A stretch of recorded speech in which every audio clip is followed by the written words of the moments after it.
Assalamualaikum warahmatullahi wabarakatuh. Baiklah, di sini saya Wiko Pibihardian akan menjelaskan materi tentang konsep dan arah kebijakan Sustainable Development. Yang A ada konsep dasar. Yang pertama, pengertian pembangunan berkelanjutan adalah proses pembangunan yang bisa memaksimalkan sumber daya alam. Disediakan pembangunan berkelanjutan juga daya alam yang memiliki arti pembangunan yang mampu memenuhi kebutuhan dari generasi saat ini tanpa membahayakan kesehatan kedamaian generasi mendatang hanya demi memenuhi kebutuhan sendiri. Yang kedua, pengertian Sustainable Development adalah pembangunan yang memenuhi kebutuhan saat ini tanpa mengorbankan kemampuan generasi mendatang untuk memenuhi kebutuhan mereka sendiri.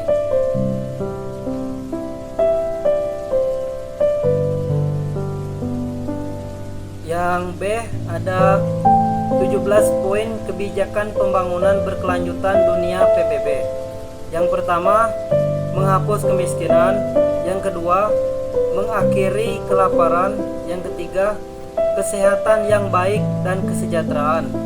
Yang keempat, pendidikan bermutu. Yang kelima, kesetaraan gender. Keenam, akses air bersih dan sanitasi. Yang ketujuh, energi bersih dan terjangkau. Yang kedelapan, pekerjaan layak dan pertumbuhan ekonomi. Yang kesembilan, industri, inovasi dan infrastruktur. Yang kesepuluh, mengurangi kelaparan, ketimpangan. Yang kesebelas, kota dan komunitas berkelanjutan. Yang kedua belas, konsumsi dan produksi bertanggung jawab. Yang ketiga belas, penanganan perubahan iklim. Yang keempat belas, menjaga ekosistem laut. Yang ke-15, menjaga ekosistem darat. Yang ke-16, perdamaian, keadilan dan keseimbangan yang kuat. Yang ke-17, kemitraan untuk mencapai tujuan. Yang ke-C, program pembangunan berkelanjutan, konsep dan arah kebijakan Sustainable Development. Yang pertama ada tujuan konsep Sustainable Development Goals dalam dokumen hasil Perserikatan Bangsa-Bangsa. Pembangunan berkelanjutan, pembangunan yang memenuhi kebutuhan saat ini tanpa memenuhi kebutuhan mereka sendiri.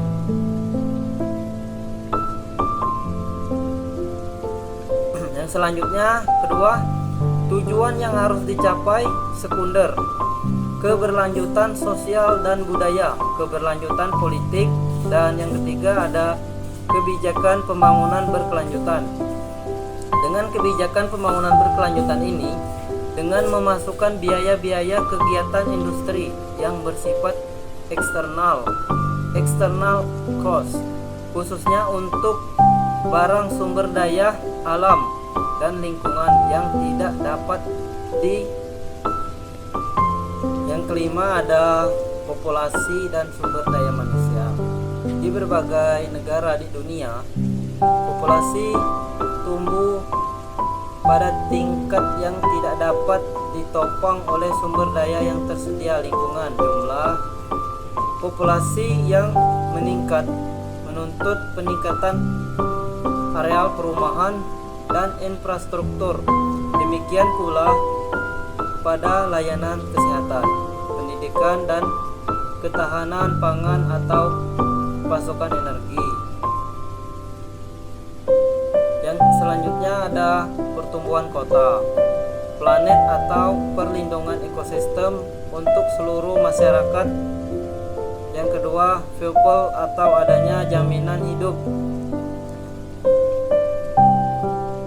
Yang selanjutnya ada pertumbuhan kota. Yang pertama, planet atau perlindungan ekosistem untuk seluruh masyarakat. Yang kedua, people atau adanya jaminan hidup sehat, pendidikan, serta eksklusi wanita dan anak-anak.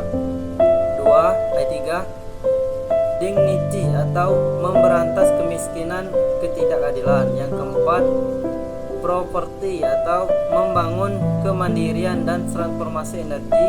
Yang kelima ada justin atau mempromosikan lingkungan yang aman dan damai, didukung dengan keseimbangan yang kuat. Dan yang keenam ada partisip atau mengkalisasikan solidaritas global yang mendukung pembangunan berkelanjutan.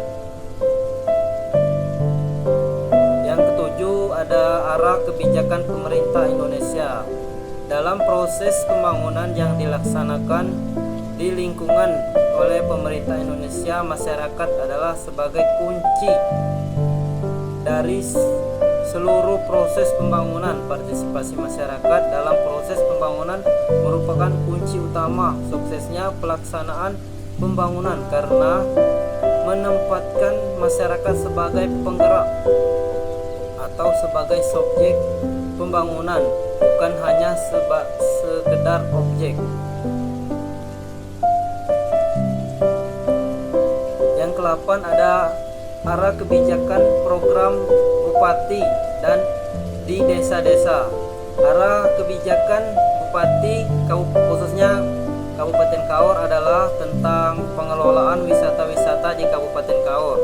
Program pemerintah adalah memfasilitasi masyarakat untuk mengembangkan wisata tersebut karena dengan keindahan pantai di Kaur berpotensi maju. Oleh sebab itu, pemerintah harus ikut andil di dalam pengelolaan pantai tersebut.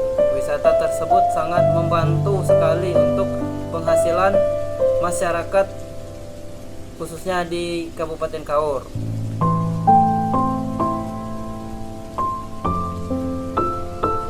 Baik, itulah yang dapat saya sampaikan. Mungkin terdapat banyak kesalahan, saya mohon maaf. Kepada Allah saya mohon ampun.